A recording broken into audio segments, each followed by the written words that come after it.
ఈరోజు అనపగింజల వడలు చేస్తున్నాను. ఎలా చేయాలో చేసి చూపిస్తున్నాను చూడండి. ముందుగా welcome back to our channel Padma kitchen and vlogs. చూడండి ఎంత సాఫ్ట్గా వచ్చాయో వడలు. ముందుగా ఒక బౌల్ తీసుకొని దాంట్లోకి 1 గ్లాస్ అనపగింజలు తీసుకొని నానబెట్టుకుంటున్నాను. వాటర్ వేసుకొని బాగా వాష్ చేసుకొని నానబెట్టుకుంటున్నాను. ఒక నైట్ మొత్తం నానబెట్టుకోవాలి. ఎందుకు అంటే ఎంత బాగా నానితే అంత సాఫ్ట్గా వస్తాయి వడలు. తర్వాత ఒకసారి మళ్ళీ కడిగి ఒక మిక్సర్ జార్ తీసుకొని గ్రైండ్ చేసుకోవాలి. చూడండి ఈ విధంగా గ్రైండ్ చేసుకున్నాను. తర్వాత ఉప్పు వేసుకుంటున్నాను, రుచికి సరిపడేంత ఉప్పు, కొంచెం గరం మసాలా వేసుకుంటున్నాను,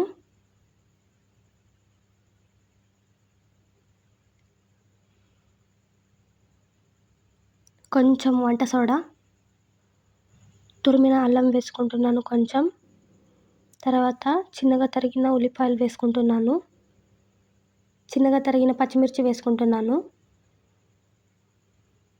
వేసుకొని బాగా కలుపుకుంటున్నాను. మన ఛానల్ని ఎవరైనా కొత్తగా చూస్తున్నట్టయితే ప్లీజ్ సబ్స్క్రైబ్ చేసుకోండి. పక్కనే ఉన్న బెల్ ఐకాన్ని క్లిక్ చేయండి. నేను చేసిన వీడియోస్ ఫస్ట్ నోటిఫికేషన్ మీకే వస్తుంది.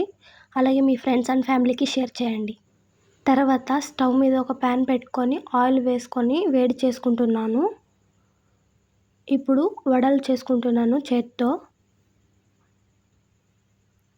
ఆయిల్లో ఫ్రై చేసుకుంటున్నాను. లో ఫ్లేమ్లో పెట్టుకొని ఫ్రై చేసుకోవాలి. ఎందుకంటే హై ఫ్లేమ్లో పెట్టుకొని ఫ్రై చేసుకుంటే పైన ఒకటే ఎర్రగా అయిపోతాయి త్వరగా, లోపల ఫ్రై అయి ఉండవు. అందుకే లో ఫ్లేమ్లో పెట్టుకొని ఫ్రై చేసుకోవాలి. చూడండి ఎంత సాఫ్ట్గా వచ్చాయో వడలు. అంతే అండి, అనపగింజ వడలు రెడీ అయ్యాయి. మీరు కూడా ఒకసారి ఇంట్లో ట్రై చేసి ఎలా వచ్చాయో కమెంట్ చేయండి. అలాగే నెక్స్ట్ ఏ రెసిపీ కావాలో కూడా కింద కామెంట్ సెక్షన్లో చెప్పండి. ఈ ఈజీ రెసిపీ మీకు నచ్చిందని అనుకుంటున్నాను. ఈ వీడియో కనుక మీకు నచ్చినట్టయితే ప్లీజ్ లైక్ చేయండి, షేర్ చేయండి, కమెంట్ చేయండి, అలాగే సబ్స్క్రైబ్ చేసుకోండి. పక్కనే ఉన్న బెల్ ఐకాన్ని క్లిక్ చేయండి. Thanks for watching.